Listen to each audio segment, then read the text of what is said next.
दिक्कालाद्यनवच्छिन्नानन्तचिन्मात्रमूर्तये स्वानुभूत्येकमानाय नमः शान्ताय तेजसे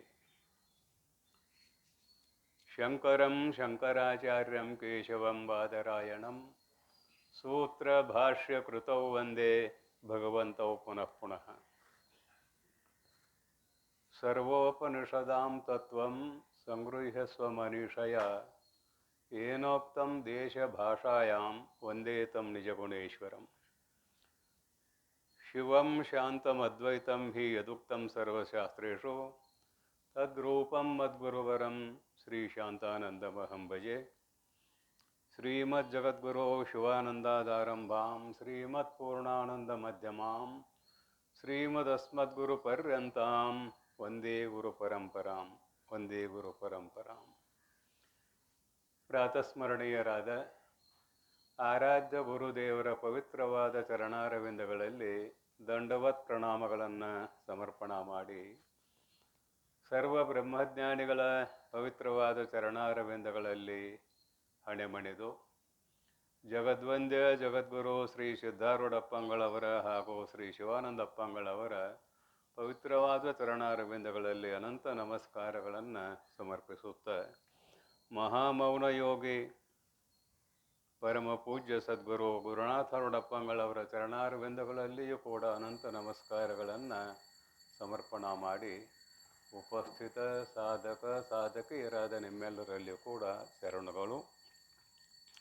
ನಿನ್ನ ಚಿದ್ಭ್ರಮೆ ನಿನ್ನ ಮರೆವೆಗೆ ಅರಿವಿಗೆ ಬೀಜಂ ನೀನೇ ಪರಮಾತ್ಮನು ಅದರಿಂದೆ ಅನ್ನುವ ಸೂತ್ರ ಆರಂಭ ಆಗಿದೆ.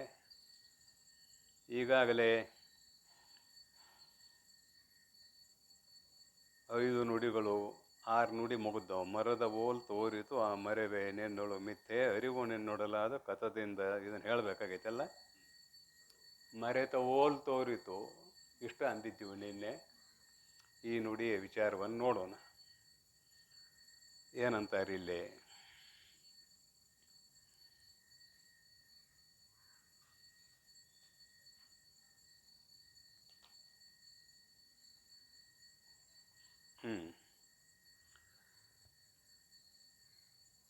ನಾನು ಯಾರೋ ನನಗೆ ತಿಳಿಯದು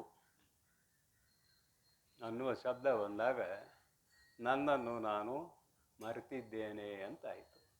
ಎಲ್ಲೂ ಒಂದು ವಸ್ತು ಇಟ್ಟಿದ್ದೇನೋ ನೆನಪ ಆಗಬಾರ್ದು ಅಂತೀರಿ. ಏನಂತೀರಿ?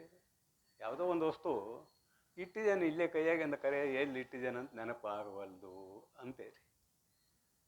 ಹಾಗೆ ಕೋ ಅಹಂ ನಾನು ಅಂದರೆ ಯಾರು ಅಂದರೆ ನನ್ನನ್ನು ಮರೆತಿದ್ದೇನೆ ಅಂತ ಇದರಾಗ ಅರ್ಥ. ಯಾಕೆ? ಎಲ್ಲೋ ಇಟ್ಟಿದ್ದೇನೋ ನೆನಪಾಗವಲ್ದು ಅಂದ್ರಲ್ಲ. ಮತ್ತು ಹಾಗೆ ಇಲ್ಲಿ ಕೂಡ ಅಹಂ ಕಹ ನಾನು ಅಂದರೆ ಯಾರು ನೆನಪಾಗವಲ್ದು ಅನ್ನುವಂಥ ಅಭಿಪ್ರಾಯ. ಮರೆತ ಓಲ್ ತೋರಿತು. ನಾನು ಹೀಗೆ ಹೇಳ್ತೀನಿ, ಮರದ ಓಲ್ ಅನ್ನೋದಕ್ಕಿಂತ ಸ್ಪಷ್ಟ ಆಗ್ತದೆ, ಛಂದೋಭಂಗನೂ ಆಗೋದಿಲ್ಲ, ಏನಿಲ್ಲ. ಮರೆತ ಓಲ್ ತೋರಿತು ಹೇಳ್ತಾ ಏನಂತಾರೆ? ಹೀಗೆ ಪ್ರಶ್ನೆ ಮಾಡಿದಾಗ ಗುರುಗಳಾದ ಯಾಜ್ಞವಲ್ಕ್ಯರು ಮೈತ್ರೇಯಿಗೆ ಹೇಳೋ ಮಾತಿತು. ಮರೆತ ಓಲ್ ತೋರಿತು, ಮರೆತಂತೆ ತೋರಿದೆ, ನೀನು ನಿನ್ನನ್ನು ಮರೆತಿಲ್ಲ ಅಂತ ಅದರ ಅಭಿಪ್ರಾಯ. ಮರದ ಓಲ್ ಅಥವಾ ಮರೆತ ಓಲ್ ತೋರಿತು, ಆ ಮರೆವೆ ನಿನ್ನೊಳು ಮಿಥ್ಯೆ. ಆ ಮರೆವೆ ನಿನ್ನೊಳು ಮಿಥ್ಯೆ. ಮುಂದೆ ಹೇಳ್ತಾರೆ ನೋಡೋಣ, ಈಗ ವ್ಯಾಖ್ಯಾನ ಬೇಡ ಅದರದ. ಆ ಮರೆವೆ ನಿನ್ನೊಳು ಮಿಥ್ಯೆ, ಮಿಥ್ಯೆಯು. ಯಾಕೆ? ಅರಿವು ನಿನ್ನೊಡಲಾದ ಕಥದಿಂದ.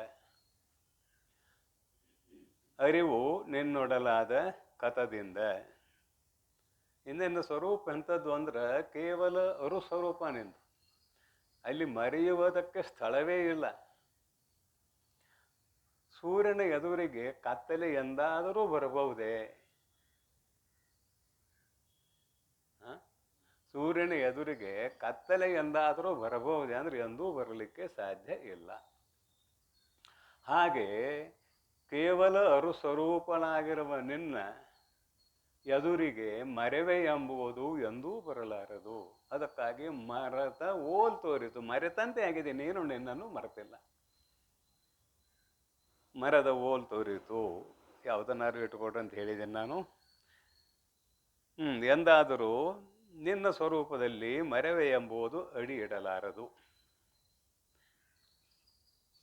ಅದು ನಿನ್ನೊಳು ಮಿಥ್ಯೆಯೋ, ಅದು ಸುಳ್ಳು. ನಿನ್ನೊಳು ಮಿಥ್ಯೆಯೋ, ಸುಳ್ಳು.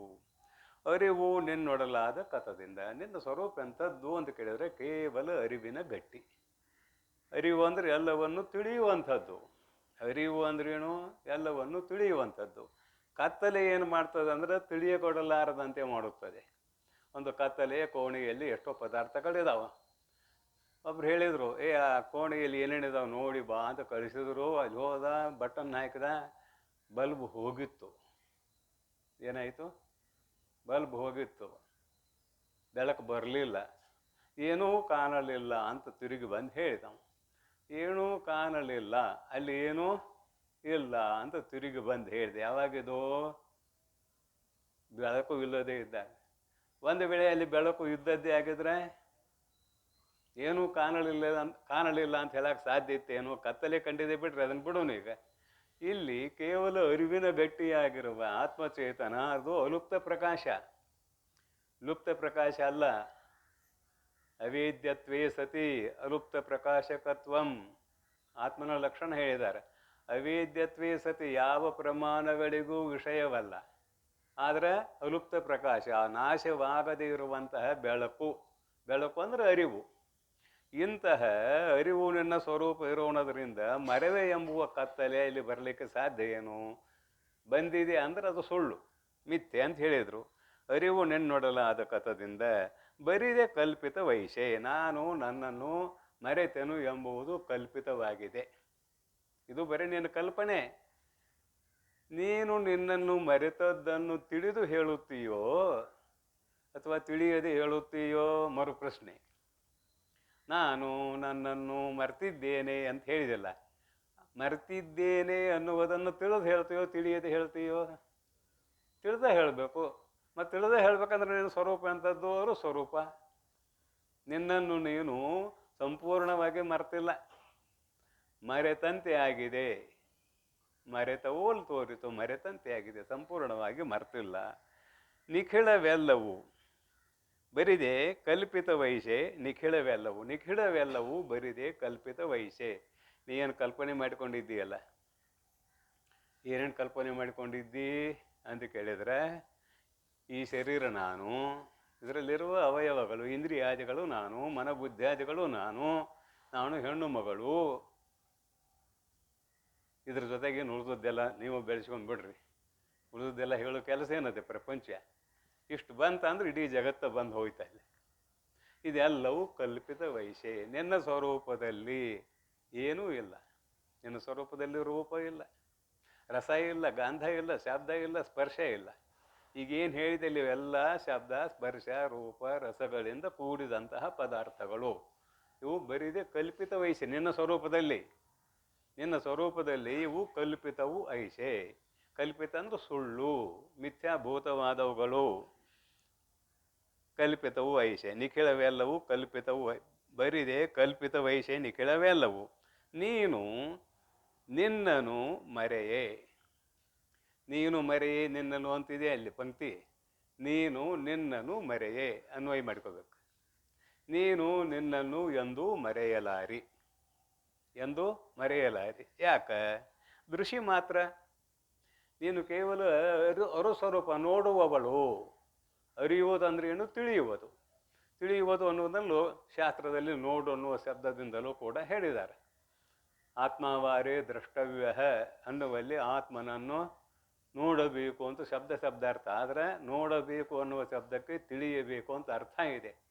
ಆದುದರಿಂದ ನೀನು ದೃಶ್ಯ ಮಾತ್ರ, ಎಲ್ಲವನ್ನು ಅರಿಯುವವಳು ನೀನು. ನಿನಗೆ ಮರಿವೆ ಯಾಕೆ ಬರ್ತದ? ನಿನ್ನ ಸ್ವರೂಪವೇ ಅರಿವಿನ ಸ್ವರೂಪ.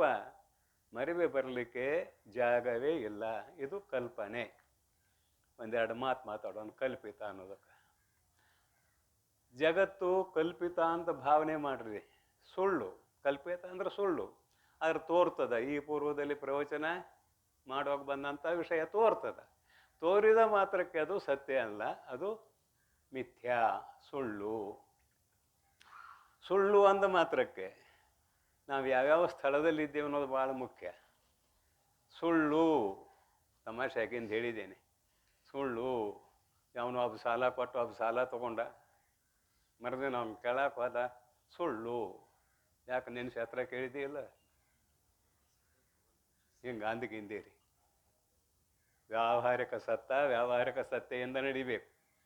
ಇದು ಪಾರಮಾರ್ಥಿಕ ಸತ್ಯವನ್ನು ಇಟ್ಟುಕೊಂಡು ಜಗತ್ತು ಕಲ್ಪಿತ ಅಂತ ಹೇಳ್ತಾ ಇದೆ.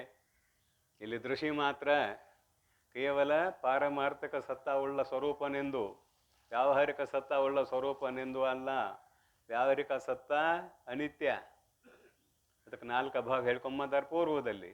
ಅದಕ್ಕಾಗಿ ವ್ಯಾವಹಾರಿಕ ಸತ್ತವುಳ್ಳ ಈ ಶರೀರವೂ ನೀನಲ್ಲ, ಶರೀರದಲ್ಲಿರುವ ಅವಯವಗಳು ನೀನಲ್ಲ, ಇಂದ್ರಿಯಾದಿಗಳು ನೀನಲ್ಲ, ಅಂತಃಕರಣವೂ ನೀನಲ್ಲ, ಇಡೀ ಜಗತ್ತು ನೀನಲ್ಲ. ಇದೆಲ್ಲವೂ ಕಲ್ಪಿತ ವೈಶೆ, ನೀನು ದೃಷ್ಟಿ ಮಾತ್ರ. ಅದಕ್ಕಾಗಿ ಜಗತ್ತು ಮಿಥ್ಯಾ ಅಂತ ನಿಶ್ಚಯ ಮಾಡ್ರಿ, ಇಲ್ಲ ಅಂತ ನಿಶ್ಚಯ ಮಾಡಬೇಡ್ರಿ. ಇಲ್ಲ ಅನ್ನೋದು ಬೇರೆ, ಮಿಥ್ಯಾ ಅನ್ನೋದು ಬೇರೆ. ಇಲ್ಲ ಅಂದರೆ ಬಂಜೆ ಮಗ. ದೃಷ್ಟಾಂತ ಇದಾವೆ ಸಾಕಷ್ಟು ಅಲ್ಲೇನು. ಇಲ್ಲ ಅಂದರೆ ಬಂಜೆ ಮಗ, ಅದೆಂದೂ ಕಾಣೋದಿಲ್ಲ. ಬಂಜೆ ಮಗ ಅನ್ನೋ ಶಬ್ದ ಮಾತ್ರ, ಕೂರ್ಮ ಕುಂತಳ ಅನ್ನೋ ಶಬ್ದ ಮಾತ್ರ. ಆದರೆ ಜಗತ್ತು ಕಾಣ್ತದ, ಅದಕ್ಕೆ ಇಲ್ಲ ಅನ್ನೋಕ್ಕೆ ಬರುವುದಿಲ್ಲ. ಭಾಳ ಸುಂದರವಾದ ಶಬ್ದಗಳನ್ನು ಹಾಕ್ಯಾರ ಭಗವತ್ಪಾದರು. ಬ್ರಹ್ಮ ಸತ್ಯಂ ಜಗನ್ಮಿಥ್ಯ. ಬ್ರಹ್ಮ ಒಂದೇ ಇದೆ, ಜಗತ್ತು ಇಲ್ಲ ಅನ್ಲಿಲ್ಲ ಅವರು. ಬ್ರಹ್ಮ ಸತ್ಯಂ, ಬ್ರಹ್ಮ ಇದೆ, ಜಗತ್ತು ಮಿಥ್ಯಾ ಅಂದ್ರೆ ತೋರ್ತದ, ಅದಕ್ಕೆ ಅಸ್ತಿತ್ವ ಇಲ್ಲ ಅಂತ ಅಭಿಪ್ರಾಯ. ಆ ತೋರುವುದರ ಜೊತೆಗೆ ವ್ಯವಹಾರ ತೋರುವುದನ್ನು ಮಾಡ್ರಿ. ತೋರುವುದರ ಜೊತೆಗೆ ವ್ಯವಹಾರ ತೋರುವುದನ್ನು ಮಾಡ್ರಿ. ಇಸ್ಕೊಂಡುವುದು ತೋರುವುದೇ, ಕೊಡುವುದು ತೋರುವುದೇ. ಅದಕ್ಕಾಗಿ ಇಲ್ಲಿ ಮಿಥ್ಯಾ ಶಬ್ದದ ಅರ್ಥ ಏನು? ತೋರುತ್ತದೆ, ಅದಕ್ಕೆ ಅಸ್ತಿತ್ವ ಇಲ್ಲ, ಇರುವಿಕೆ ಇಲ್ಲ. ಬರೀ ಇರುವಿಕೆ ಇಲ್ಲ ಅಂದಿಲ್ಲ ನಾವು, ತೋರುತ್ತದೆ ಇರುವಿಕೆ ಇಲ್ಲ ಅಂದಿದ್ದೇವೆ. ಬರೀ ಇರುವಿಕೆ ಇಲ್ಲ ಅಂದ್ರೆ ಮತ್ತೆ ಬಂಜಿ ಮಗ ಅಲ್ಲಿಗೆ ಹೋಗೋದು. ತೋರುತ್ತದೆ ಪರಂತು ಇರುವಿಕೆ ಇಲ್ಲ. ಇದ್ರ ವಿವರಣೆ ಆಗೈತೆ ಹಿಂದೆ. ನದಿಯ ನೀರು ಹರಿದಂತೆ ಆಯುರ್ನಶ್ಯತಿ ಪಶ್ಯತಾಂ ಪ್ರತಿದಿನಂ ಯಾತಿ ಕ್ಷಯಂ ಯೌವನಂ ಪ್ರತ್ಯಾಯಾಂತಿ ಗತಾಹ ಪುನಃ ನ ದಿವಸಾಹ ನ ಪ್ರತ್ಯಾಯಾಂತಿ. ನಿನ್ನೆ ಕಳೆದು ಹೋಗೈತೆ ಒಂದಿನ ಆಯುಷ್ಯ. ನಮಗೆ ಏನು ಕೊಟ್ಟ ಒಂದಿನ ಆಯುಷ್ಯ ಹೆಚ್ಚು ಮಾಡ್ಕೊಳ್ಬಹುದು ನಾವು. ಕೋಟಿ ಕೋಟಿ ಬಂಗಾರ ಕೊಟ್ಟರು ಒಂದು ಕ್ಷಣ ಆಯುಷ್ಯ ಹೆಚ್ಚು ಮಾಡ್ಕೊಳ್ಳಿಕ್ಕೆ ಆಗೋದಿಲ್ಲ. ಮತ್ತು ನಿನ್ನೆ ಒಂದಿನ ಪೂರ್ಣ ಕಳೆದು ಹೋಗಿದೆ, ಮಾಡ್ಕೊಳ್ಳಿಕ್ಕೆ ಆಗ್ತದೆ ಅಂದ್ರೆ ಆಗೋದಿಲ್ಲ.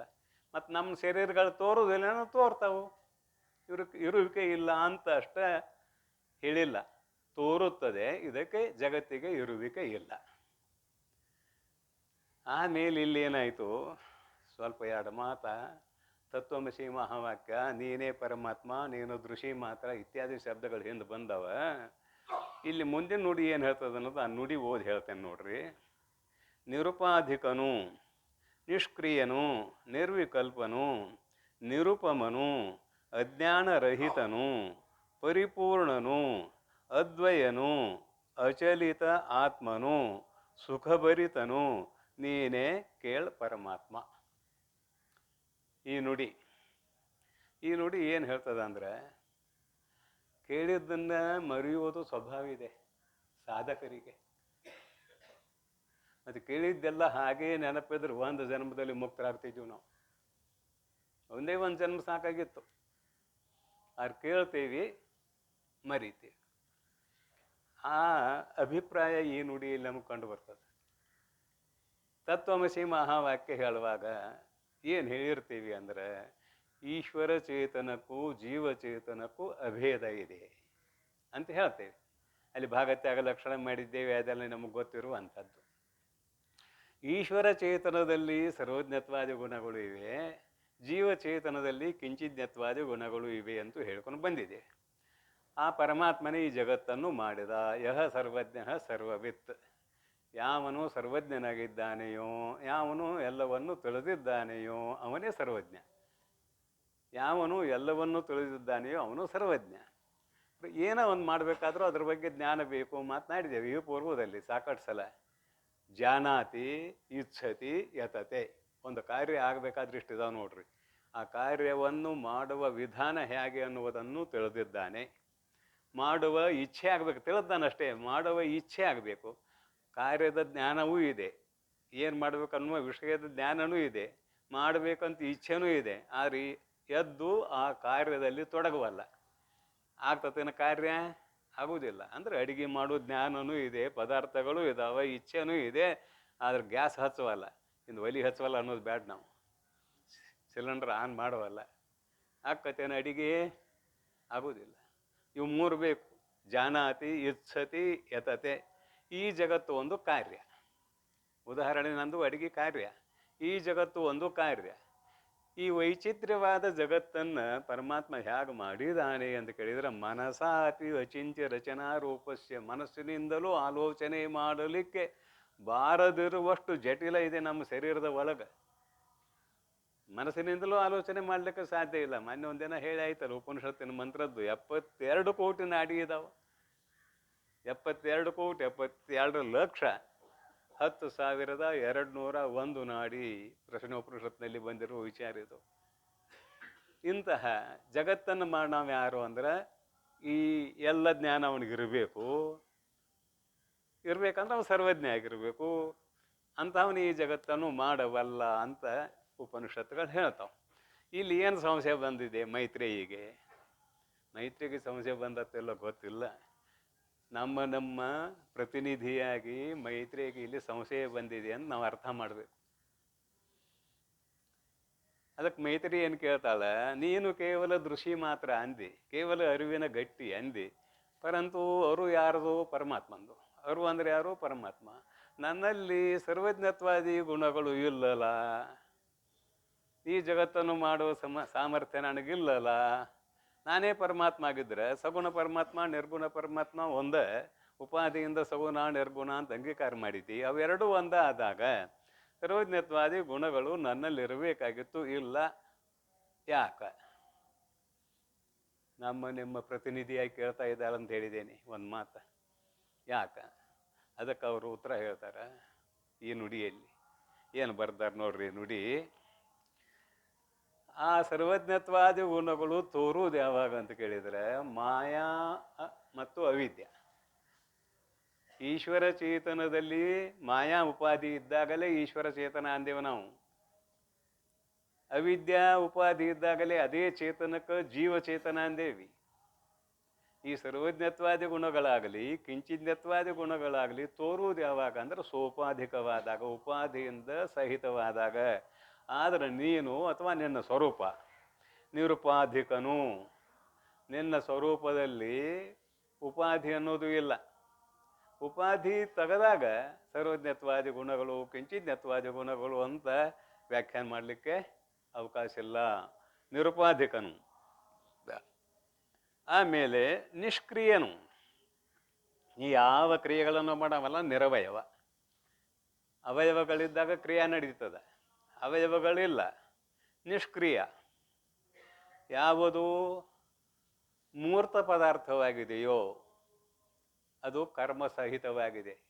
ಮೂರ್ತ ಪದಾರ್ಥ ಪರಿಚ್ಛಿನ್ನ ಆಗಿರ್ತದೆ, ಕರ್ಮಸಹಿತ ಆಗಿರ್ತದೆ, ಕ್ರಿಯಾಸಹಿತ ಆಗಿರ್ತದೆ. ಯಾವುದು ಅಮೂರ್ತ ಪದಾರ್ಥವಾಗಿದೆಯೋ ಅಲ್ಲಿ ಕ್ರಿಯೆ ಇಲ್ಲ. ಉದಾಹರಣೆಗೆ ಆಕಾಶ. ಆಕಾಶದಲ್ಲಿ ಕ್ರಿಯೆ ಇಲ್ಲ. ತಿಳಿಸುವುದಕ್ಕಾಗಿ ಹೇಳ್ತೇವ್ರಿ, ಆದರೆ ಅಲ್ಲಿಯೂ ಕ್ರಿಯೆ ಇದೆ. ಅದು ಭಾಳ ಸೂಕ್ಷ್ಮ ಇದೆ, ಅದನ್ನು ಆಮೇಲೆ ಹೇಳ್ತೀನಿ. ಆಕಾಶದಲ್ಲಿ ಕ್ರಿಯೆ ಇಲ್ಲ. ಗಾಳಿಯಲ್ಲಿ ಕ್ರಿಯೆ ಇದೆ, ಬೀಸ್ತದೆ. ಅಗ್ನಿಯಲ್ಲಿ ಕ್ರಿಯೆ ಇದೆ, ಉರಿತದೆ. ಜಲದಲ್ಲಿ ಕ್ರಿಯೆ ಇದೆ, ಹರಿತದೆ. ಭೂಮಿಯಲ್ಲಂತೂ ನಿತ್ಯ ನಿರಂತರ ಕ್ರಿಯೆ ಇದೆ. ಇವು 4 ಭೂತಗಳಲ್ಲಿ ಕರ್ಮ, ಕ್ರಿಯೆ ಅಂದರೂ ಅದೇ ಅರ್ಥ, ಕರ್ಮ ಅಂದರೂ ಅದೇ ಅರ್ಥ ಕಾಣ್ತದೆ. ಆದರೆ ಆಕಾಶದಲ್ಲಿ ಕರ್ಮ ಕಾಣುವುದಿಲ್ಲ. ಅದಕ್ಕೆ ನಾವು ನಿರವಯವ ಅಂತೇವಿ. ಆದರೆ ಸ್ವಲ್ಪ ಸೂಕ್ಷ್ಮಕ್ಕೆ ಹೋಗೋಣ. ಆಕಾಶದಲ್ಲಿ ಕ್ರಿಯೆ ಇಲ್ಲ, ನಿರವಯವ ಅಂದ್ರಲ್ಲ, ಹಂಗಾರದು ಆತ್ಮತತ್ವಕ್ಕೆ ಸಮಾನ ಆಯಿತು.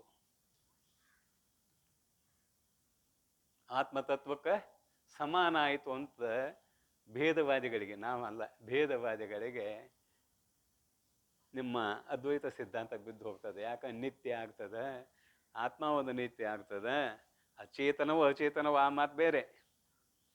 ನಿಮ್ಮ ಅದ್ವೈತ ಸಿದ್ಧಾಂತ ಬಿದ್ದು ಹೋಗ್ತದೆ. ಏಕಂ ಏವ ಅದ್ವಿತೀಯಂ ಅನ್ನೋದು ಬಿದ್ದು ಹೋಗ್ತದೆ. ಅವ್ರಿಗೆ ಒಳ್ಳೆ ಜಾಗ ಸಿಗ್ತದೆ ಇಲ್ಲಿ. ಯಾರಿಗೆ? ದ್ವೈತಿಗಳಿಗೆ.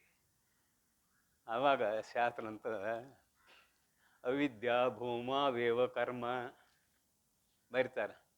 ಕರ್ಮಣ್ಯ ಕರ್ಮಯ ಫಸ್ಸೇದ ಕರ್ಮಣಿ ಚ ಕರ್ಮಯ ಸಬುದ್ಧಿಮಾನ್ ಮನುಷ್ಯೇಶು ಸಂಯುಕ್ತ ಕೃಷ್ಣ ಕರ್ಮಕೃತ್. ಭಗವದ್ಗೀತೆಯ 4ನೇ ಅಧ್ಯಾಯದಲ್ಲಿ ಬರುವ ಶ್ಲೋಕ ಇದು.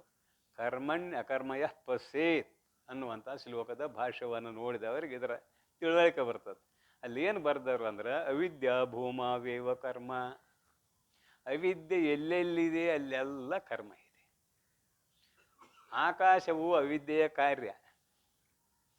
ಯಾಕ ತಸ್ಮಾದ್ವಾ ಏತಸ್ಮಾದ್ ಆತ್ಮನಃ ಆಕಾಶ ಸಂಭೂತಃ. ಹುಟ್ಟುವ ಕ್ರಿಯೆ ಇದೆ. ಜಾತಸ್ಯ ಹಿ ಧ್ರುವೋ ಮೃತ್ಯು ಧ್ರುವಂ ಜನ್ಮ ಮೃತಸ್ಯ ಚ. ಹುಟ್ಟಿದ್ದು ಒಂದಿನ ಸಾಯಲೇಬೇಕು. ಸಾಯುವುದು ಕ್ರಿಯೆ, ಹುಟ್ಟುವುದು ಕ್ರಿಯೆ. ಶ್ರುತಿ ಪ್ರಮಾಣವನ್ನು ಇಟ್ಕೊಂಡು ಮಾತಾಡು ಅಂತಾರೆ ಇವರು ಅದ್ವೈತಿಗಳು. ದ್ವೈತಿಗೆ ನಿನ್ನ ಮನಸ್ಸಿಗೆ ಬಂದಂಗೆ ಮಾತಾಡಬೇಡ, ಶ್ರುತಿ ಪ್ರಮಾಣ ಇಟ್ಕೊಂಡು ಮಾತಾಡು. ಆಕಾಶ ನಿತ್ಯ ಅಲ್ಲ.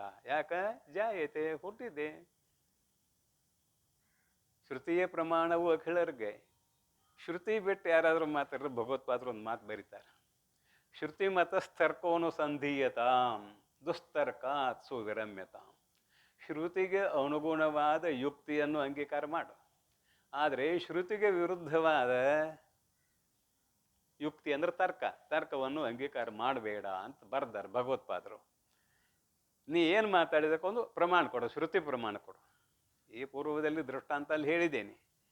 ಅದ್ವೈತ ವೇದಾಂತಿಗಳಿಗೆ ಶ್ರುತಿ ಅನ್ನುವುದು ಒಂದು ಮೀಟಿ ಕಂಬ ಇದೆ.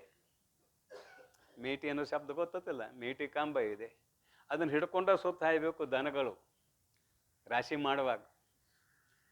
ಆ ಮೀಟಿ ಕಂಬ ಇಲ್ಲ ಅಂದ್ರೆ ದನಗಳು ಯಾತ್ಬೇಕಾಗ್ತವ. ಅದು ಇಲ್ಲಿ ಹಾಕ್ಯಾನ ಗೋಧಿ ಹುಲ್ಲಾಗಲಿ ಭತ್ತದ ಹುಲ್ಲಾಗಲಿ ಹಾಕ್ಯಾನ ರಾಶಿ ಆಕತ್ತೇನ.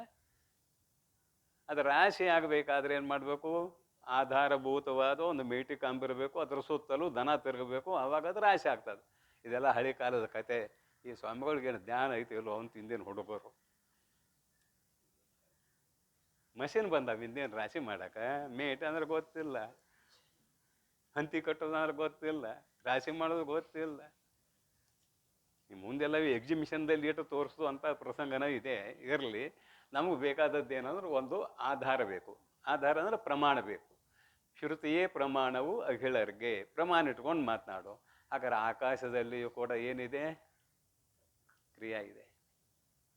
ಏಕಾಂಶೇನ ಸ್ಥಿತೋ ಜಗತ್ ತ್ರಿಪಾದಸ್ಯ ಅಮೃತಂ ದಿವಿ. ಅದಕ್ಕೂ ಒಂದು ಶ್ರುತಿ ಪ್ರಮಾಣ ಇದೆ. ಈ ಜಗತ್ತು ಆತ್ಮನ ಏಕದೇಶದಲ್ಲಿ ತೋರುತ್ತದೆ. ಇನ್ನು 3 ಪಾದ ಬೇರೆ ಇದೆ.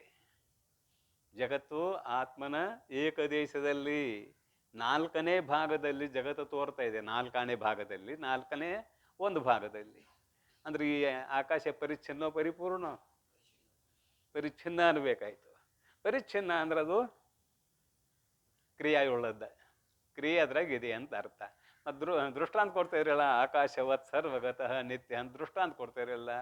ದೃಷ್ಟಾಂತವು ದಾರ್ಷ್ಟಾಂತ ಐಕ ದೇಶದಲ್ಲಿ ಇರ್ತದೆ. ದೃಷ್ಟಾಂತ ಇಬ್ಬರಿಗೂ ಗೊತ್ತಿರಬೇಕು. ಹೇಳೋಮಗೂ ಗೊತ್ತಿರಬೇಕು, ಕೇಳೋಮಗೂ ಗೊತ್ತಿರಬೇಕು. ಅದನ್ನು ದೃಷ್ಟಾಂತ ಅಂತ ಕರಿತೇವೆ. ಹೇಳೋಮಗ ಕೇಳೋಮಗ ಗೊತ್ತಿದ್ದದ್ದು ದೃಷ್ಟಾಂತ. ಆಕಾಶ ಎಲ್ಲರಿಗೂ ಗೊತ್ತಿದೆ, ಅದಕ್ಕೆ ದೃಷ್ಟಾಂತ ಕೊಡ್ತೇವೆ. ಆಕಾಶವತ್ ಸರ್ವಗತಃ ನಿತ್ಯ. ಆದರೆ ಆತ್ಮನ ಏಕದೇಶದಲ್ಲಿರುವಂತಹ ಆಕಾಶ ಆತ್ಮನಿಗೆ ಸರಿ ಸಮಾನವಾಗಿ ನಿಲ್ಲಬಲ್ಲುವುದೇ ಅಂದರೆ ನಿಲ್ಲುವುದಿಲ್ಲ. ಇದನ್ನು ಯಾಕೆ ಚರ್ಚೆ ಮಾಡಿದೆ ಅಂತ ಕೇಳಿದರೆ, ಮತವಾದಿಗಳು ಇಲ್ಲಿ ಆಕಾಶ ನಿತ್ಯ ಅಂತ ದ್ವೈತಾಪತಿ ತರ್ತಾರೆ. ತರಬಾರದು ಒಂದು ಭಾಗ. ಸಹಜವಾಗಿ ನಿಮಗೆ ಎಲ್ಲರಿಗೂ ನೀನು ನಿರ್ಗುಣ ನಿರಾಕಾರವಾದ ಆತ್ಮವೇ ಅಂತ ಹೇಳಿದರೂ ಕೂಡ ಸಂಶಯ ಮತ್ತೆ ಮತ್ತೆ ಬರ್ತಾ ಇರ್ತದೆ. ಯಾಕೆ? ಅಂತಃಕರಣ ಪರಿಪಕ್ವವಾಗಿಲ್ಲ. ಸಂಪೂರ್ಣವಾಗಿ ಪರಿಪಕ್ವ ಅಂದ್ರೆ ಸಾಕು, ಅಹಂ ಬ್ರಹ್ಮಾಸ್ಮಿ ಅಂದು ಬಿಡ್ತಿದ್ದೀವಿ ನಾವು. ತಚ್ಚಿಂತನಂ ತತ್ ಕಥನಂ ಅನ್ಯೋನ್ಯಂ ತತ್ ಪ್ರಬೋಧನಂ ಮಾಡೋ ಕೆಲಸ ಇರಲಿಲ್ಲ. ಅತ್ಯಂತ ಶುದ್ಧಾಂತಕರಣಿಗಳಾಗಿದ್ರೆ ತಚ್ಚಿಂತನಂ ತತ್ ಕಥನಂ ಅನ್ಯೋನ್ಯಂ ತತ್ ಪ್ರಬೋಧನಂ ಏತದೇಕ ಪರಂ ಜ್ಞಾನಾಭ್ಯಾಸಂ ವಿದುರ್ಬುಧಾಹ. ಇದಕ್ಕೆ ಜ್ಞಾನಾಭ್ಯಾಸ, ಮತ್ತೆ ಮತ್ತೆ ಮತ್ತೆ ಹೇಳೋದು ಕೇಳೋದು ಜ್ಞಾನಾಭ್ಯಾಸ ಅಂತ ಕರೆದ್ದಾರೆ. ಏತದೇಕ ಪರತ್ವಂಚ ಜ್ಞಾನಾಭ್ಯಾಸಂ ವಿದುರ್ಬುಧಾಹ ಅಂತ ಅದು ಶ್ಲೋಕ ಪೂರ್ಣ. ಪ್ರಕೃತದಲ್ಲಿ ಈಕೇನು ಕೇಳಿಲೋ ಸರ್ವಜ್ಞತ್ವಾದಿ ಗುಣಗಳು ನನ್ನಲ್ಲಿ ಕಾಣ್ತಾ ಇಲ್ಲಲ್ಲ, ಯಾಕೆ ಸಂಶಯ ಬರ್ಲಿಕ್ಕೆ ಅವಕಾಶ ಇದೆ ಅಂತ ನಿಮ್ಮೆಲ್ಲರನ್ನು ಇಟ್ಟುಕೊಂಡು ಮೈತ್ರೇಯಿಯು ಕೇಳಿದಳು ಅನ್ನುವಂತಹ ಮಾತನ್ನು ಬಳಸಿಯಾಗಿದೆ. ಯಾಕೆ ನಿನ್ನಲ್ಲಿ ಸರ್ವಜ್ಞತ್ವಾದಿ ಗುಣಗಳು ಇಲ್ಲ ಅಂದರೆ ನಿರುಪಾಧಿಕನು, ನಿಷ್ಕ್ರಿಯನು. ನಿನ್ನ ಸ್ವರೂಪ ಎಂಥದ್ದು ಅಂದರೆ ಉಪಾಧಿರಹಿತವಾದದ್ದು, ನಿನ್ನಲ್ಲಿ ಯಾವ ಕ್ರಿಯೆಗಳು ಇಲ್ಲ, ನಿರವಯವ, ನಿರ್ವಿಕಲ್ಪನು. ಇದೊಂದು ಬಂತು ನೋಡ್ರಿ, ಸವಿಕಲ್ಪ ನಿರ್ವಿಕಲ್ಪ ಎರಡು ಶಬ್ದ ಇದಾವೆ. ಸವಿಕಲ್ಪ ನಿರ್ವಿಕಲ್ಪ. ಈಗ ಸ್ವಲ್ಪ ಹೊರಗೆ ಹಿಂದೆ ತೋಟದಾಗ ಹೋಗೋನು, ಅಲ್ಲಿ ಬಹಳಟ ಕಸ ಕಡ್ಡಿ ಬೆಳೆದದ. ನಾಸ್ತಿ ಮೂಲಂ ಅನೌಷಧಂ ಒಂದು ಮಾತು ಬರೆದಾರೆ ಉದಾಹರಣೆಗೆ. ನಾಸ್ತಿ ಮೂಲಂ ಅನೌಷಧಂ, ಅನೌಷಧಂ ಮೂಲಂ ನ ಅಸ್ತಿ. ಈ ಭೂಮಿಯಲ್ಲಿ ಹುಟ್ಟುವ ಸಸ್ಯವರ್ಗ ಇದೆ ನೋಡ್ರಿ, ಔಷಧ ಅಲ್ಲದ ಯಾವ ಸಸ್ಯವೂ ಇಲ್ಲ. ಎಲ್ಲ ಸಸ್ಯದಲ್ಲಿ ಔಷಧ ಇದೆ. ಯೋಜಕ ತತ್ರ ದುರ್ಲಭ. ಆದರೆ ಇದರಲ್ಲಿ ಇದು ಔಷಧ ಇದೆ, ಈ ಸಸ್ಯಗೆ ಇದೇ ಹೆಸರು, ಈ ಸಸ್ಯದ ಇದೇ ಗುಣ ಅಂತ ಎಲ್ಲರಿಗೂ ಗೊತ್ತಾಗೋದಿಲ್ಲ. ಏನಂತ ನಾವೆಲ್ಲರೂ ಕಸ ಅಂತೇವೆ ಅಷ್ಟೇ. ಇದು ನಿರ್ವಿಕಲ್ಪ ಜ್ಞಾನ. ಇದ್ಯಾವ ಜ್ಞಾನ? ಕಸ ಅನ್ನೋದು ನಿರ್ವಿಕಲ್ಪ ಜ್ಞಾನ. ಜಾತಿ ಗೊತ್ತಿಲ್ಲ, ಅದ್ರಾಗಿರೋ ಔಷಧ ಗೊತ್ತಿಲ್ಲ, ಏನೂ ಗೊತ್ತಿಲ್ಲ. ಅದ್ರಾಗಿರುವ ಔಷಧ ಯಾವ ಗೊತ್ತಿದೆ, ಆ ಸಸ್ಯದ ಹೆಸರು ಯಾವನಿಗೆ ಗೊತ್ತಿದೆ, ಅವನಿಗೆ ಅದು ಸವಿಕಲ್ಪ ಜ್ಞಾನಕ್ಕೆ ವಿಷಯ. ಸವಿಕಲ್ಪ ಜ್ಞಾನಕ್ಕೆ ವಿಷಯ. ಒಂದು ನಿರ್ವಿಕಲ್ಪ, ಒಂದು ಸವಿಕಲ್ಪ, ಎರಡು ದೃಷ್ಟಾಂತ ಕೊಡ್ತಾ ಇದ್ದೇನೆ, ಮತ್ತೇನಿಲ್ಲ. ಆಯುರ್ವೇದಿಕ ಶಾಸ್ತ್ರ ಇದೆ. ಆಯುರ್ವೇದ ಶಾಸ್ತ್ರವನ್ನು ಯಾವನು ಅಧ್ಯಯನ ಮಾಡಿದ್ದಾನೆಯೋ ಅವನಿಗೆ ಭಾಗಶಃ, ಎಲ್ಲ ಅಂತ ಹೇಳೋದಿಲ್ಲ, ಭಾಗಶಃ ಈ ಸಸ್ಯವರ್ಗ ಇದೆ ನೋಡ್ರಿ, ಅದರಲ್ಲಿ ಅವನಿಗೆ ಗೊತ್ತಿದೆ ಇದು ಇಂತಹ ಔಷಧಕ್ಕೆ ಬರುತ್ತದೆ, ಇದ್ರ ಹೆಸರ ಇಂಥದ್ದು, ಇದರಲ್ಲಿರುವ ಗುಣ ಇಂಥದ್ದು ಅಂತ ಅವನು ತಿಳ್ಕೊಂಡಿದ್ದಾನೋ ಅದು ಸವಿಕಲ್ಪಕ ಜ್ಞಾನ. ನಿಮಗೆ ನಿರ್ವಿಕಲ್ಪಕ ಜ್ಞಾನ, ಹಿಂದಿನ ಕಸದ ಬಗ್ಗೆ. ಇಲ್ಲಿ ಏನಂತಾರೆ, ಇದನ್ನ ಯಾಕೆ ನೆನಪು ಮಾಡೀನಿ ಅಂದರೆ, ನಿರ್ವಿಕಲ್ಪನು, ನಿನ್ನ ಸ್ವರೂಪ ಎಂಥದ್ದು, ವಿಕಲ್ಪ ಮಾಡಲಿಕ್ಕೆ ಬರುವಂಥದ್ದು ಅಲ್ಲ, ಸವಿಕಲ್ಪ ಅಲ್ಲ. ನಿನ್ನಲ್ಲಿ ಜಾತಿ ಗುಣ ಕ್ರಿಯೆ ಸಂಬಂಧ ಯಾವುದೂ ಇಲ್ಲ, ಯಾವುದೂ ಇಲ್ಲ. ಅದಕ್ಕಾಗಿ ನಿನ್ನಲ್ಲಿ ಸರ್ವಜ್ಞತ್ವಾದಿ ಗುಣಗಳು ಹೇಗೆ ತೋರ್ತವೆ? ನಿರ್ವಿಕಲ್ಪ ಅಂದ್ರೆ ನಿನ್ನಲ್ಲಿ ಸರ್ವಜ್ಞತ್ವಾದಿ ಗುಣಗಳಿದ್ದರೂ ಸವಿಕಲ್ಪಕ್ಕಿದ್ನಿ. ಅದಕ್ಕೆ ದೃಷ್ಟಾಂತ ಕೊಟ್ಟಿದ್ದೇನೆ, ಅದರಲ್ಲಿರುವ ಗುಣ ಜಾತಿ ಮೊದಲಾದದ್ದು ಗೊತ್ತಾರ ಸವಿಕಲ್ಪ ಜ್ಞಾನ ಆಗ್ತದೆ. ಕಸದ ಬಗ್ಗೆ ಉದಾಹರಣೆ ಕೊಟ್ಟಾಗಿದೆ. ನಿರ್ವಿಕಲ್ಪ ಅಂದ್ರೆ ನಿನ್ನಲ್ಲಿ ಸರ್ವಜ್ಞತ್ವಾದಿ ಗುಣಗಳು ತೋರುವುದಕ್ಕೆ ಅವಕಾಶ ಇಲ್ಲ. ನಿರುಪಮನು, ನಿನ್ನ ಸರಿಸಮಾನವಾದ ವಸ್ತು ಮತ್ತೊಂದು ಜಗತ್ತಿನಲ್ಲಿ ಇಲ್ಲವೇ ಇಲ್ಲ, ಕಲ್ಪಿತ ಜಗತ್ತಿನಲ್ಲಿ. ನಿರುಪಮನು, ಉಪಮಾನ ಕೊಡಲಿಕ್ಕೆ ಬಾರದೇ ಇರುವಂಥದ್ದು ನಿನ್ನ ಸ್ವರೂಪ. ಸಾದೃಶ್ಯ ಎಲ್ಲಿದೆ ಅಲ್ಲಿ ಉಪಮಾನ ಕೊಡ್ಬೋದು. ಈ ಹಿಂದೆ ಈ ಮಾತು ಬಂದಿದೆ. ಸಾದೃಶ್ಯ ಇದ್ದಲ್ಲಿ ಉಪಮಾನ ಕೊಡ್ಬೋದು, ಸಾದೃಶ್ಯ ಇಲ್ಲದೆ ಇದ್ದಲ್ಲಿ ಉಪಮಾನ ಕೊಡ್ಲಿಕ್ಕೆ ಬರುವುದಿಲ್ಲ. ಅದಕ್ಕಾಗಿ ನಿರುಪಮನು, ಅಜ್ಞಾನರಹಿತನು. ನಿರುಪಮನು ಪದಚ್ಛೇದ ನೋಡ್ರಿ ಅಲ್ಲಿ, ಅಜ್ಞಾನರಹಿತನು, ನಿರುಪಮನ್ ಅಜ್ಞಾನರಹಿತನು ಅಂತಿದೆ. ನಾವು ಓದಾಕತ್ತೇನೆ ನಿರುಪಮನು ಅಜ್ಞಾನರಹಿತನು ಅಂದ್ರೆ ಅಲ್ಲಿ ಪದಚ್ಛೇದ ಮಾಡಬೇಕು. ಸ್ವರಲೋಪ ಸಂಧಿ ಅಂತ ಒಪ್ಪಿದ್ದೇವೆ. ನಿರುಪಮನು ಅಜ್ಞಾನರಹಿತನು, ನಿನ್ನ ಸ್ವರೂಪ ಎಂಥದ್ದು ಅಂದ್ರೆ ಅಲ್ಲಿ ಅಜ್ಞಾನದ ಲವಲೇಶವೂ ಇಲ್ಲ. ಅಜ್ಞಾನ ಇಲ್ಲ ಅಂದ್ರೆ ಮರೆವೇ ಇಲ್ಲ, ಮತ್ತೆ ಅಲ್ಲಿಗೆ ಬರ್ತದೆ. ಅಜ್ಞಾನ ಇಲ್ಲ ಅಂದ್ರೆ ಮರೆವೇ ಇಲ್ಲ ಅಂತ ಅಭಿಪ್ರಾಯ. ಅಜ್ಞಾನ ಮರೆವೇ ಇವೆಲ್ಲ ಪರ್ಯಾಯ ಶಬ್ದಗಳು. ಅದಕ್ಕಾಗಿ ಅಜ್ಞಾನರಹಿತನು, ಅದರ ಜೊತೆಗೆ ಪರಿಪೂರ್ಣನು. ಪರಿಪೂರ್ಣ ಆದಾಗ ಮರೆವೆಗೆ ಜಾಗ ಎಲ್ಲಿದೆ ನಿನ್ನಲ್ಲಿ? ಬೆಳಕು ಇದ್ದಾಗ ನಿನ್ನಲ್ಲಿ ಮರೆವೆಗೆ ಜಾಗ ಇಲ್ಲ. ನೀನು ಪರಿಪೂರ್ಣ ಸ್ವರೂಪಗಳು ಆಗಿರೋದ್ರಿಂದ ಮರೆವೆಗೆ ಜಾಗ ಇಲ್ಲ. ಮರೆವೆ ಅನ್ನೋದೊಂದು ವಸ್ತು. ಹೇಳ್ತೀವಿ ಆತ್ಮನ ಆಶ್ರಯದಲ್ಲಿ ಅಜ್ಞಾನ ಇದೆ, ತಿಳಿಸುವುದಕ್ಕಾಗಿ ಹೇಳುವ ಮಾತವು. ಆತ್ಮನಲ್ಲಿ ಅಜ್ಞಾನ ಇದೆ, ಅದರಲ್ಲಿ ಬಡ್ದಾಡಿದ್ದಾರೆ. ಅಜ್ಞಾನವು ಈಶ್ವರ ಚೇತನಾಶ್ರಿತವೋ ಜೀವ ಚೇತನಾಶ್ರಿತವೋ ಅಂತ ಅಲ್ಲೂ ಜಗಳಿದೆ. ಆ ಜಗಳ ನಮಗೆ ಹೆಚ್ಚಾಗಿ ಬೇಡ. ತಿಳಿಸುವ ದೃಷ್ಟಿಯಿಂದ ಆತ್ಮಚೇತನದಲ್ಲಿ ಅಜ್ಞಾನವು ಆಶ್ರಯವನ್ನು ಪಡೆದುಕೊಂಡಿದೆ ಅಂತ ಹೇಳ್ತೇವೆ. ಇದು ತಿಳಿಸುವ ದೃಷ್ಟಿಯಿಂದ. ಆ ಅಜ್ಞಾನಕ್ಕೆ ಇರುವಿಕೆಯೇ ಇಲ್ಲ ಅನ್ನೋದು ಅಪವಾದ. ಅಧ್ಯಾರೋಪ ಅಪವಾದ ನೆನಪು ಮಾಡಿಕೊಡ್ರಿ. ಅಧ್ಯಾರೋಪ ಅಪವಾದಾಭ್ಯಾಮ್ ನಿಷ್ಪ್ರಪಂಚಂ ಪ್ರಪಂಚತೆ. ನಾವು ಅಜ್ಞಾನವನ್ನು ಅಂಗೀಕಾರ ಮಾಡದೆ ಹೋದರೆ, ಅಜ್ಞಾನ ಅಥವಾ ಮಾಯೆ ಅಂಗೀಕಾರ ಮಾಡದೆ ಹೋದರೆ ಶಾಸ್ತ್ರ ಆರಂಭ ಆಗೋದಿಲ್ಲ. ಯಾಕೆ ಅಂಗೀಕಾರ ಮಾಡಿರಿ? ಹಿಂದೆಲ್ಲ ಹೇಳಿದ್ದೇನೆ ಇದ್ರ ಬಗ್ಗೆ. ಯಾಕೆ ಅಂಗೀಕಾರ ಮಾಡಿರಿ? ಕೇಳುತ್ತಮ್ಮ ಮತ್ತೊಂದು ಅನುವಿಂದ ಕೇಳುಪದೇಶಿಸಬೇಕದ್ರಿಂದ. ಅಲ್ಲಿ ಇಲ್ಲದೆ ಇರುವ ವಸ್ತುವನ್ನು ಆರೋಪ ಮಾಡಿದಾಗ ಶಬ್ದಕ್ಕೆ ವಿಷಯ ಆಗ್ತದೆ ಆತ್ಮತತ್ವ. ಅಲ್ಲೇ ಸರ್ವಜ್ಞತ್ವಾದಿ ಗುಣಗಳನ್ನು ಹೇಳ್ತೇವೆ. ಮುಂದೆ ಅಪವಾದ ಮಾಡುವಾಗ ಭಾಗತ್ಯಾಗ ಲಕ್ಷಣ ಮಾಡಿ ಸರ್ವಜ್ಞತ್ವಾದಿ ಗುಣಗಳು ನಿನ್ನ ಸ್ವರೂಪದಲ್ಲಿ ಇಲ್ಲ, ಭಾಗತ್ಯಾಗ ತೆಗೆದುಬಿಟ್ರೆ ಅವರು ಉಪಾಧಿಗೆ ಅಧೀನವಾದವು ಅವುಗಳು ನಿನ್ನ ಸ್ವರೂಪದಲ್ಲಿ ಇಲ್ಲ. ಜೀವಚೇತನದಲ್ಲಿಯೂ ಕೂಡ ಕಂಚಿಜ್ಞತ್ವಾದಿ ಗುಣಗಳು ಇಲ್ಲ. ಎರಡು ಕಡೆ ಏನು ಉಳಿತು? ಕೇವಲ ಚೈತನ್ಯ ಉಳಿತು.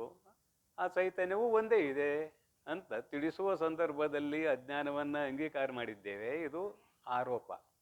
ಅಧ್ಯಾರೋಪ ಅಂತೂ ಕರಿತೇವೆ, ಆರೋಪ ಅಂತೂ ಕರಿತೇವೆ. ಅಪವಾದ ಮಾಡ್ತೇವೆ. ಅಪವಾದ ಅಂದ್ರೆ ಇಲ್ಲ ಅಂತ ಕೊನೆಗೆ ಆರೋಪ ಮಾಡಿ ಇಲ್ಲ ಅಂತ ಮಾಡ್ತೇವೆ. ಇದನ್ನು ಮಾಡಿದ್ರಿಂದ ಏನು ಲಾಭ? ಹಿಂದೊಮ್ಮೆ ದೃಷ್ಟಾಂತ ಕೊಟ್ಟಿದ್ದು ನೋಡ್ರಿ. ಏನು ದೃಷ್ಟಾಂತ ಕೊಟ್ಟಿದ್ನಿ ಅಂದ್ರೆ, ಒಬ್ಬ ಹೆಣ್ಣು ಮಗಳಿಗೆ ಮಕ್ಕಳಾಗಿಲ್ಲ. ಏನಂತಾರೆ ಆಕೆಗೆ? ಬಂಜಿ ಅಂತಾರೆ. ಒಂದು ಮಗು ಹುಟ್ಟಿತು. ಹುಟ್ಟಿದ ಕ್ಷಣನ ಸೈತು. ಮೊದಲು ಮಗು ಇರಲಿಲ್ಲರೆ, ಈಗ ಹುಟ್ಟಿದ ಕೂಡಲೇ ಸೈತು. ಈಗಾರ ಮಗ ಐತೇನಂದ್ರೆ ಈಗೂ ಇಲ್ಲ. ಪಾಪ ಹುಟ್ಟಿದ ಕೂಡಲೇ ಸತ್ತ ಬಿಟ್ಟಿತು. ಆದ್ರೆ ಇದರಿಂದ ಏನು ಲಾಭ ಆಯ್ತಕ್ಕಿಗೆ ಅಂದ್ರೆ, ಬಂಜೆ ಅನ್ನುವ ಶಬ್ದ ಹೊರಟು ಹೋಯ್ತು. ಅದು ಇರಲಿ ಇಲ್ಲದೆ ಇರಲಿ ಏನೋ ಸಂಬಂಧ ಇಲ್ಲ, ಸೋತ್ರು ಇಲ್ಲ. ಬಂಜೆ ಅನ್ನೋ ಶಬ್ದ ಹೊರಟು ಹೋಯಿತು. ಹಾಗೆ ಇಲ್ಲಿ ನಾವು ಮಾಯೆಯನ್ನು ಆರೋಪ ಮಾಡಿದ್ದೇವೆ, ಮಾಯೆಯನ್ನು ಅಪವಾದ ಮಾಡ್ತೇವೆ. ಇಲ್ಲದೆ ಇರುವ ಮಾಯೆಯನ್ನು ಆರೋಪ ಯಾಕೆ ಮಾಡಬೇಕು? ಅದನ್ನು ತೆಗೆದು ಯಾಕೆ ಹಾಕಬೇಕು ಅಂತ ನೀವು ಕೇಳಿದರೆ, ಆತ್ಮನನ್ನು ತಿಳಿಸುವುದಕ್ಕಾಗಿ ಆರೋಪ ಮಾಡಬೇಕು, ಅದನ್ನು ತೆಗೆದು ಹಾಕಬೇಕು. ಆತ್ಮನ ಆಶ್ರಯದಲ್ಲಿ ಇದು ಇದೆ ಅಂತ ಹೇಳ್ಬೇಕು. ತದನಂತರ ಆತ್ಮನ ಆಶ್ರಯದಲ್ಲಿ ಇದು ಇಲ್ಲ ಅಂತ ಹೇಳ್ಬೇಕು. ಇದಕ್ಕೆ ಆಶ್ರಯ ಕೊಟ್ಟದ್ದು ಯಾವುದು? ಅದುವೇ ನಿನ್ನ ಸ್ವರೂಪ ಅಂತ ಹೇಳ್ಬೇಕು. ಅಷ್ಟೇ, ಮತ್ತೇನು. ಇದು ಅಧ್ಯಾರೋಪ ಅಪವಾದ ನ್ಯಾಯದ ಮಹತ್ವ ಅನ್ನೋದನ್ನು ಮತ್ತೊಮ್ಮೆ ನೆನಪು ಮಾಡಿದ್ದೇನೆ. ಮೊದಲು ಹೇಳಿರ್ತೇನೆ, ಕರೆ ಅವು ಎಲ್ಲಿ ಉಳಿದಿರ್ತಾವೆ ಹೋಗಿರ್ತಾವೆ ಯಾರಿಗೆ ಗೊತ್ತು.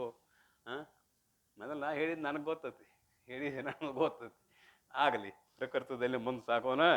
ನೀ ಏನಂದ್ರೆ ನಿರ್ವಿಕಲ್ಪನು, ನಿರುಪಮನು, ಉಪಮಾನ ಕೊಡ್ಲಿಕ್ಕೆ ಬರೋದಿಲ್ಲ. ಅಜ್ಞಾನ ರಹಿತನು, ಪರಿಪೂರ್ಣನು. ಇಲ್ಲಿವರೆಗೆ ಆಗೈತಿಗ ಪರಿಪೂರ್ಣ. ಅದರ ಜೊತೆಗೆ ಅದ್ವಯನು, ನಿನ್ನ ಬಿಟ್ಟ ಮತ್ತೊಂದು ವಸ್ತು ಜಗತ್ತಿನಲ್ಲಿ ಇಲ್ಲವೇ ಇಲ್ಲ. ಅದಕ್ಕಾಗಿ ಅದ್ವಯನು. ನೀನು ಅದ್ವಯ. ಅಚಲಿತನು, ಸ್ಥಾನು, ಅಚಲೋ ಅಯಂ ಸನಾತನಃ. ಗೀತೆಯಲ್ಲಿ ಸ್ಥಾನು ಶಬ್ದ ಬರ್ದಾರ, ಅಚಲಿತ ಶಬ್ದ ಬರ್ದಾರ, ಸನಾತನ ಅಂತ ಬರ್ದಾರ. ಅಚಲಿತನು ಪರಿಪೂರ್ಣ. ಯಾಕೆ ಅಚಲಿತ ಅಂದರು? ಸರಿದಾಡಬೇಕಾದರೆ ಪರಿಚ್ಛನ್ನ ಆಗಿರಬೇಕು. ಪರಿಪೂರ್ಣವಾದ ವಸ್ತು ಸರಿದಾಡಲಾರದು. ಅಚಲಿತನು. ಆತ್ಮನು ಅಚಲಿತ, ಆತ್ಮನು ಅಚಲಿತ. ಆತ್ಮನು ನಿನ್ನ ಸ್ವರೂಪ ಕೇವಲ ಚೇತನ. ಅಚಲಿತಾತ್ಮನು. ಸುಖಭರಿತನು. ಇಲ್ಲೊಂದು ಶಬ್ದ ಏನೋ ಅನಿಸ್ತತ್ ನೋಡ್ರಿ.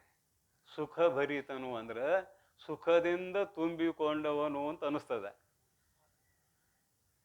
ಭರಿತ ಅನ್ನೋದು ಏನು ಹೇಳ್ತದ? ತುಂಬಿದ್ದು.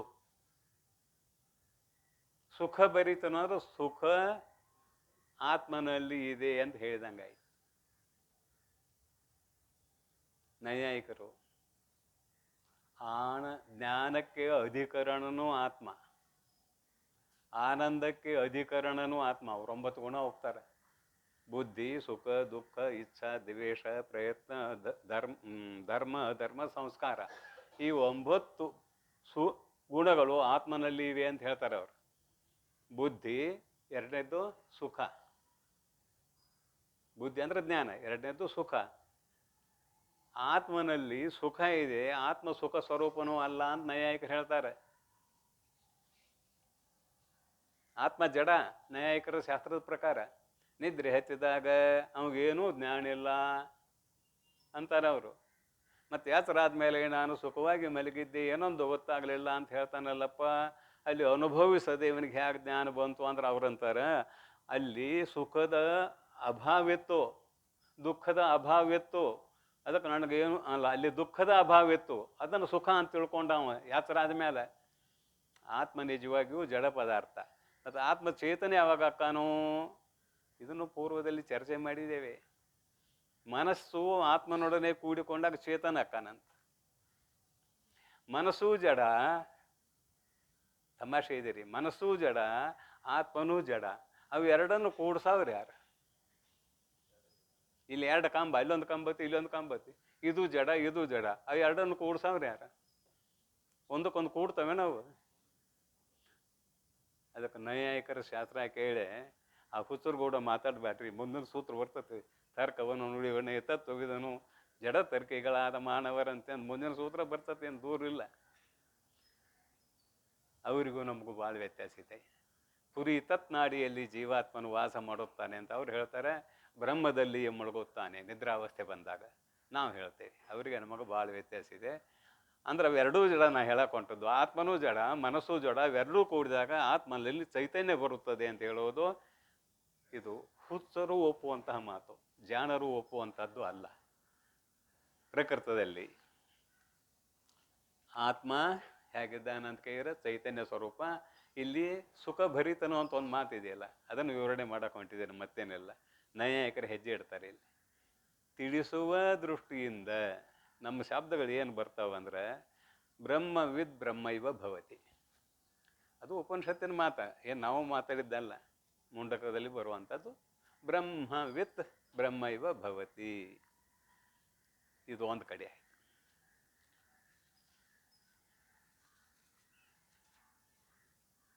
ಯದಿ ಮನ್ಯಸೆ ಸುವೇದೇತಿ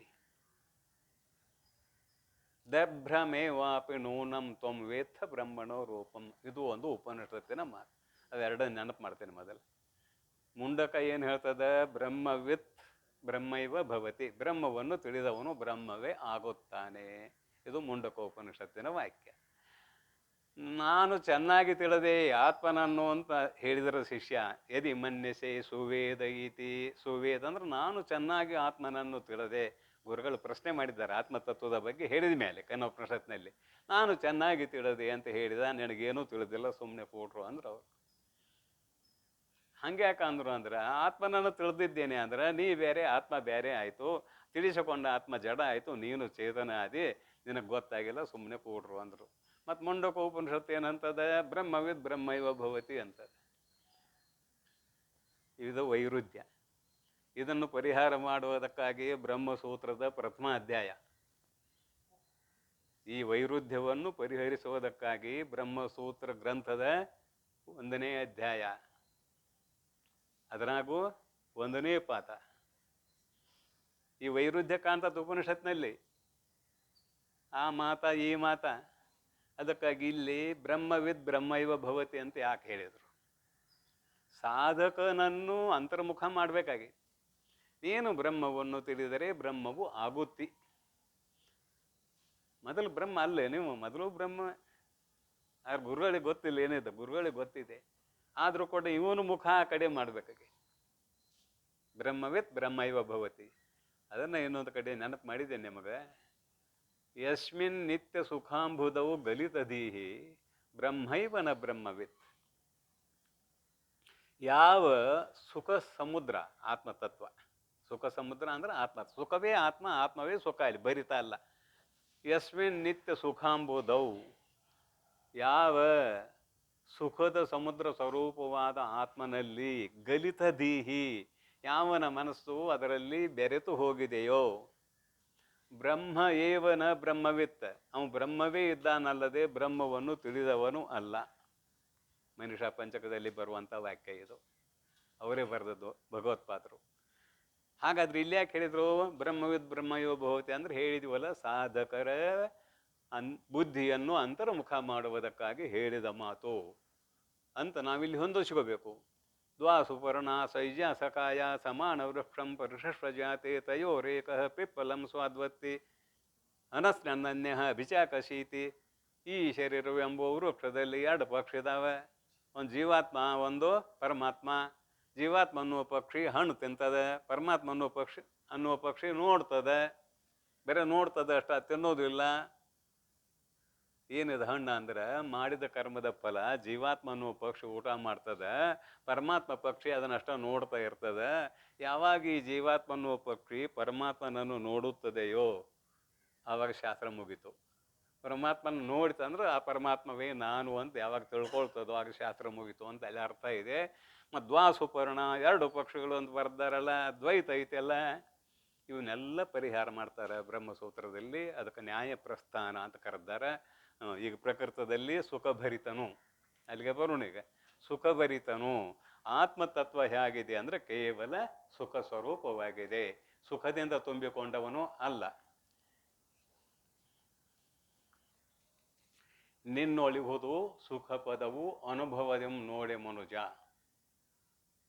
ಸುಖ ಅನ್ನೋದು ನಿನ್ನೊಳಗಿದೆ ಅಂತ ಹೇಳ್ತಾರೆ ತಿಳಿಸುವಾಗ, ನೀನೇ ಸುಖ ಸ್ವರೂಪ ಅಂತ. ಆಮೇಲೆ ಇವೆಲ್ಲ ತಿಳಿಸುವ ಸಂದರ್ಭದಲ್ಲಿ ಹೇಳುವಂತಹ ವಾಕ್ಯಗಳು ಅನ್ನುವುದನ್ನು ನೆನಪಿಟ್ಟುಕೊಂಡಾಗ ಸುಖಭರಿತನು ಅನ್ನುವುದು ಹೊಂದುಗಡೆ ಆಗ್ತದೆ ಅನ್ನುವ ಅಭಿಪ್ರಾಯ. ಸುಖಭರಿತನು ನೀನೇ ಕೇಳ್ ಪರಮಾತ್ಮ. ನಿನ್ನೆ ದಿವಸ ಬಂದಿದೆ ಪರಮಾತ್ಮ, ಸಗುಣ ಬ್ರಹ್ಮ ನಿರ್ಗುಣ ಬ್ರಹ್ಮ ಎರಡು ಮಾಡಿಯಾಗಿತ್ತು. ನೀನು ನಿರ್ಗುಣ ಬ್ರಹ್ಮ, ಕೇಳ್ ನೀನೇ ಪರಮಾತ್ಮ. ನಿನ್ನ ಬಿಟ್ಟು ಪರಮಾತ್ಮ ತತ್ವ ಮತ್ತೊಂದು ಇಲ್ಲ ಅಂತ ಈ ನುಡಿಯ ಅರ್ಥ. ಎಂಥ ಪರಮಾತ್ಮ? ನಿರ್ಗುಣ ನಿರಾಕಾರವಾಗಿರುವ ಪರಮಾತ್ಮ, ಸಗುಣ ಸಾಕಾರವಾಗಿರುವ ಪರಮಾತ್ಮ ಅಲ್ಲ. ಸಗುಣ ಸಾಕಾರ ಸಗುಣ ನಿರಾಕಾರ ಎರಡರನ್ನು ಅಂಗೀಕಾರ ಮಾಡ್ತಾರೆ. ಈಗ ಸಗುಣ ಸಾಕಾರ ಅಂದರೆ ಭಾಗಶಃ ಅವತಾರವನ್ನು ತೆಗೆದುಕೊಂಡಿರುವ ರಾಮಕೃಷ್ಣಾದಿಗಳನ್ನು ಸಗುಣ ಬ್ರಹ್ಮ ಅಂತ ಅಂಗೀಕಾರ ಮಾಡಲಿಕ್ಕೆ ಅವಕಾಶ ಇದೆ ನಮ್ಮ ಆಸ್ತಿಕ್ಯ ಬುದ್ಧಿಯಿಂದ. ಸಗುಣ ಬ್ರಹ್ಮ ಅಂತ. ಆದರೆ ಬ್ರಹ್ಮ ವಿಷ್ಣು ಮಹೇಶ್ವರ ಅಂತ ಒಂದು 3 ಮಂದಿ ಇದ್ದಾರಲ್ಲ, ಒಬ್ಬ ಸೃಷ್ಟಿಕರ್ತ, ಒಬ್ಬ ಪಾಲನಕರ್ತ, ಒಬ್ಬ ಲಯಕರ್ತ. ಅವರು ಸಗುಣ, ಆದರೆ ಅವರು ಪರೋಕ್ಷ, ಅಪರೋಕ್ಷ ಅಲ್ಲ. ಅವರು ರಾಮಕೃಷ್ಣಾದಿಗಳು ಅಪರೋಕ್ಷ.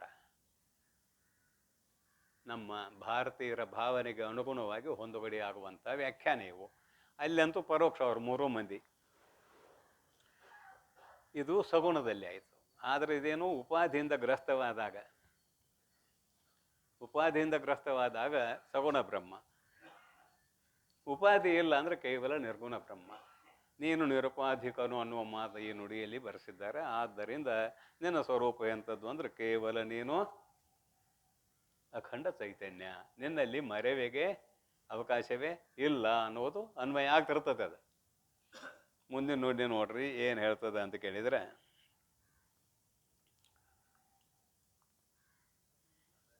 ಅದರಿಂದೇ ತತ್ವಮಸೀತಿ ಎಂಬುದು ಸತ್ಯ ಪದವು ಎನಿಪುದು ಪೂರ್ವ ಪಕ್ಷಕ್ಕೆ.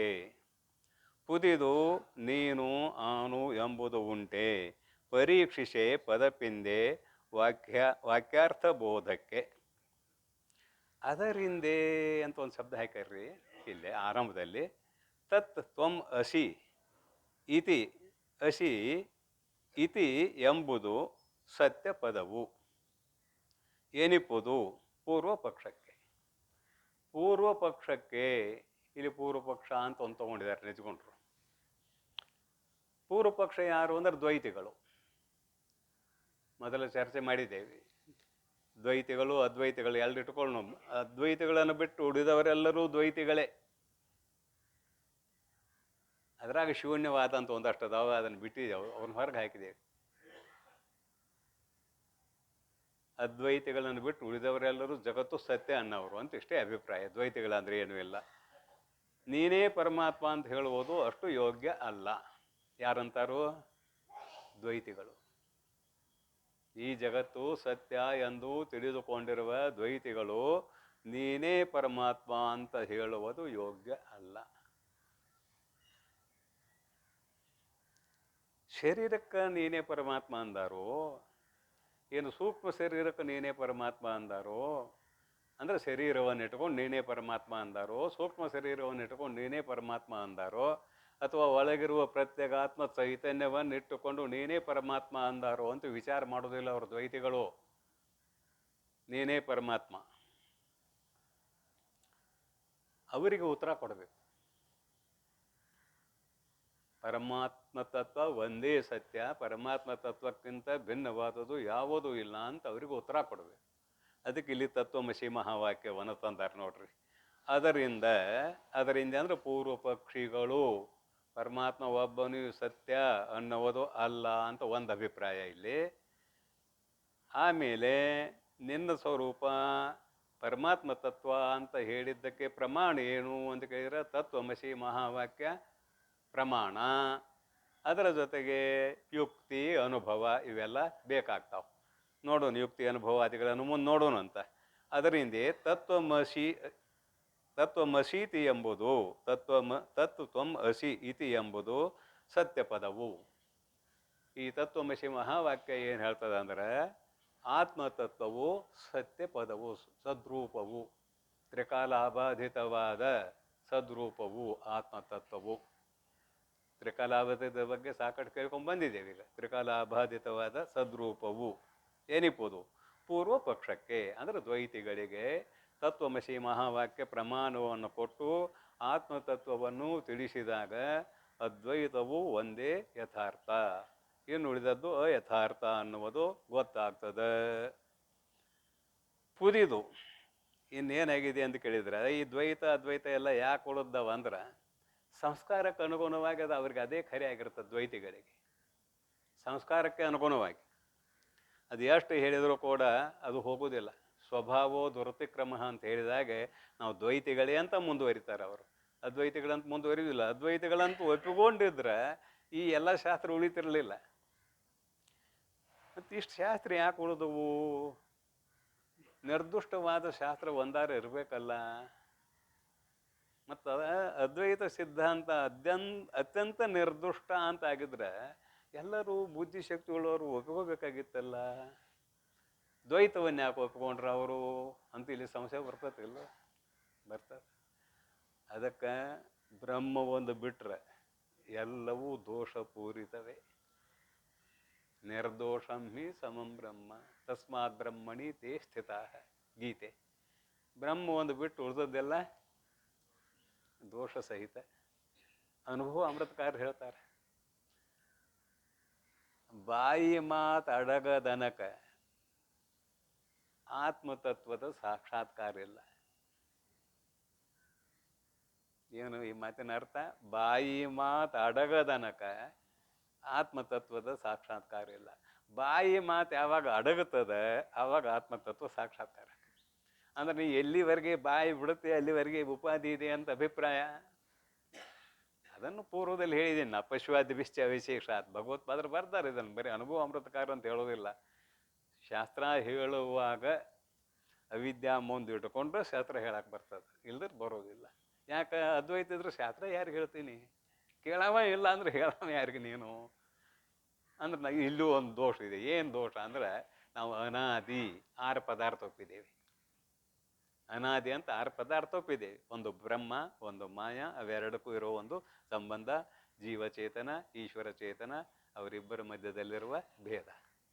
ಈ ಭೇದವನ್ನು ಮತ್ತೆ ವಿಸ್ತಾರ ಮಾಡ್ತೇವೆ ಮುಂದಿನ ಮಾತು ಬೇರೆ. ಇವು 6 ಇದಾವೆ. ಶುದ್ಧ ಚೇತನ 1, ಮಾಯೆ 2, ಎರಡಕ್ಕೂ ಇರುವ ಸಂಬಂಧ 3, ಈಶ್ವರ ಚೇತನ 4, ಜೀವಚೇತನ 5, ಅವರಿಬ್ಬರ ಮಧ್ಯದಲ್ಲಿರುವ ಭೇದ 6. ಈ 6 ಪದಾರ್ಥಗಳನ್ನು ಅನಾದಿ ಎಂದು ಒಪ್ಪಿಕೊಂಡಿದ್ದೇವೆ. ಇದು ನಮ್ಮ ದೋಷ.